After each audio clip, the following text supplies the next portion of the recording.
Specific प्रश्न असे आहे की माझ्या मतदारसंघातील बेलवंडी पोलीस स्टेशनमध्ये काही असे गुन्हे दाखल झालेले आहेत ज्या ठिकाणी अध्यक्ष महोदय एकाच मुलीचे बाहेर जिल्ह्यातील मुलीचे 2-2, 3-3, 4-4 लग्न लावून दिली जातात आणि कुटुंब जर पुढे जायचं म्हणलं तर आम्ही तुमच्या नावावरती हुंडाबळीचे गुन्हे दाखल करू असं सांगितलं जातं आणि मुलगी नांदायला सुद्धा येत नाहीत। अशी स्पेसिफिक काही प्रकरणं आहेत ती मंत्री महोदयांना देतो। त्याचबरोबर मंत्री महोदयांनी उत्तर देत असताना महाराष्ट्र 2003 हुंडा प्रतिबंध नियमाचा उल्लेख केला होता।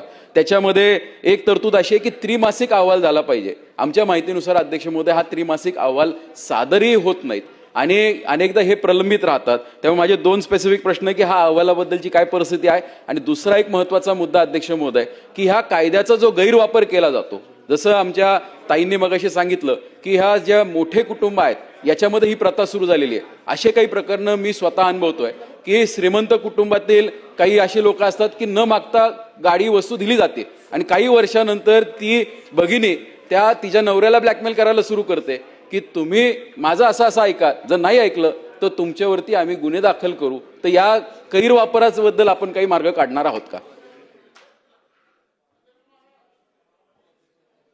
सन्मान्य सदस्य विक्रमजी पाचपुते यांनी विचारल्याप्रमाणे जी आपली हुंडा प्रतिबंधक अधिकारी नियुक्त करण्यात आलेला आहे जिल्हा स्तरावर देखील आणि तालुका स्तरावर देखील, तर यांनी जो त्रैमासिक अहवाल सादर करायला पाहिजे तो निश्चितपणे सर्व ठिकाणी केलेला आहे आणि जर का हा झालेला नसेल तर तो त्या ठिकाणी सादर करण्याच्या सूचना त्या ठिकाणी देण्यात येईल। दुसरा, आपण एक परिस्थिती सांगितली की त्या ठिकाणी लग्नाच्या वेळेसच काही गोष्टी देण्यात येतात आणि काही वर्षानंतर त्या माध्यमातून पुढच्या व्यक्तीला मुलाला देखील त्या ठिकाणी त्रास होतो।